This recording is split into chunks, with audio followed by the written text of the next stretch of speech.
السلام عليكم ورحمة الله تعالى وبركاته. مرحبا بكم في فيديو جديد. هذا الفيديو هذا كيخص الناس اللي تم رفض طلب الاستفادة ديالهم من الدعم الاجتماعي المباشر، وشنو هما الاجراءات اللي خصهم يديروا تجاه الرفض ديال الطلب ديالهم، وكذلك الناس اللي لقاو مقبول في وضعية الطلب ومازال ما توصلوش برسالة الاستفادة من الدعم. وبالمناسبه هذا هو الانستغرام ديالي، اللي عنده شي اشكال مرحبا به. بدون مقدمات كتب لي الاشكال ديالك انفو نشوف الميساج ديالك فغادي نجاوبك عليه، اولا كتبوا لي هنا في التعليق فراه كنجاوب على جميع التعاليق. وكذلك الناس اللي تقدر تفيدنا في شي تعليق فتكتبها لينا، وهكا باش تعم الفائده. ونبداو على بركه الله بموضوع لا فيديو. بعد الولوج للحساب ديالنا من زر الفضاء الخاص، نعمر المعلومات ديالي وندخل الحساب ديالي.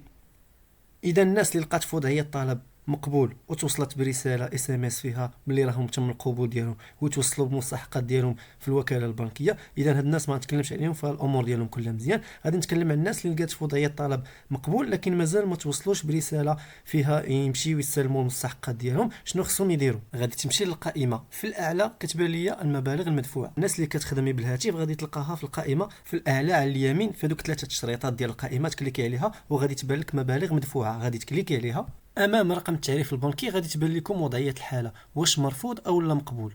الا لقيتيه مقبول فراه الامور ديالك مزيان، غير انتظر بين ما توصل برساله اس ام اس فيها باللي تمشي تاخذ المستحقات ديالك، اولا الا عندك تطبيق ديال الحساب البنكي ديالك تبقى تدخل مره فغادي حتى تشوف تما راه الامانه ديالك غادي توصل بها تما. ربما يقدر ما يوصلكش الميساج ولكن تبقى تدخل للتطبيق ديالك وشوف واش توصلتي بها او لا.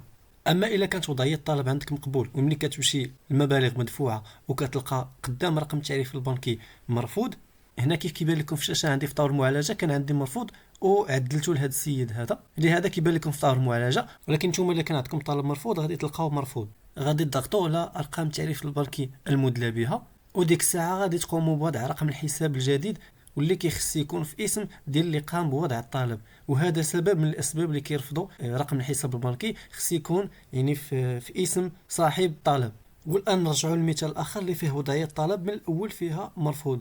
اذا باش نعرف سبب الرفض غادي نضغط على الطلبات اللي كاينه في القائمه في الاعلى، بعد ذلك غادي نضغط على عرض التفاصيل، وغادي يظهر لك انذاك سبب الرفض مكتوب بالخط الاحمر على حسب الوضعيه ديالك وعلى حسب الحاله ديالك اللي تم فيها رفض الطلب ديالك. اذا فراه ما كاينش شي سبب واحد، كاينين اسباب بزاف على حسب قلت لكم الوضعيه والحاله ديالك اللي رفضوا لك ليها الطلب. كما كتشوفوا معايا في الشاشه هادو تقريبا اغلب الحالات اللي تم رفض طلب الاستفاده من الدعم الاجتماعي المباشر.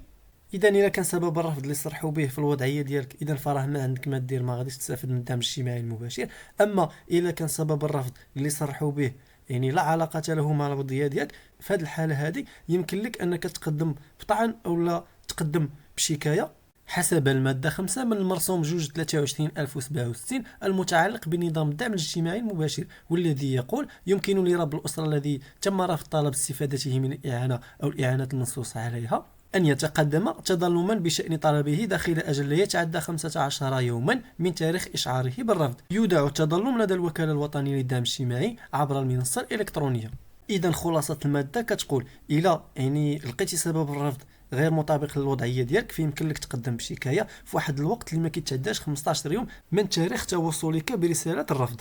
اذا باش تقوم بهذه الشكايه تبع معايا المراحل. غادي نضغطوا على تسجيل الخروج، نضغطوا على الصفحه الرئيسيه وننزل للاسفل ونضغط على معلومات وشكايات. وهنايا كاينين طريقتين باش نقوم بايداع الشكايه: اما نتصل بمركز الاتصال نشرح لهم الوضع وسبب الرفض وهما يتقدموا لي بشكايه، او نملا الشكايه بيدي. ننزل للاسفل قليلا باش تظهر لي استماره ايداع الشكايه. اذا نكتب المعرف الرقمي ديالي والبريد الالكتروني جانبه. بعد ذلك غادي ندير عنوان الشكايه، على سبيل المثال اعاده النظر في رفض طلبي للاستفاده من الدعم الاجتماعي المباشر. بعدها غادي نكتب تفاصيل ديال الشكايه، نشرح لهم شنو كاين ونوضح اي حاجه نقدر نوضحها لهم كما كتبت لهم انا على سبيل المثال. بعد ذلك غادي نضغط على ارسل طلبي.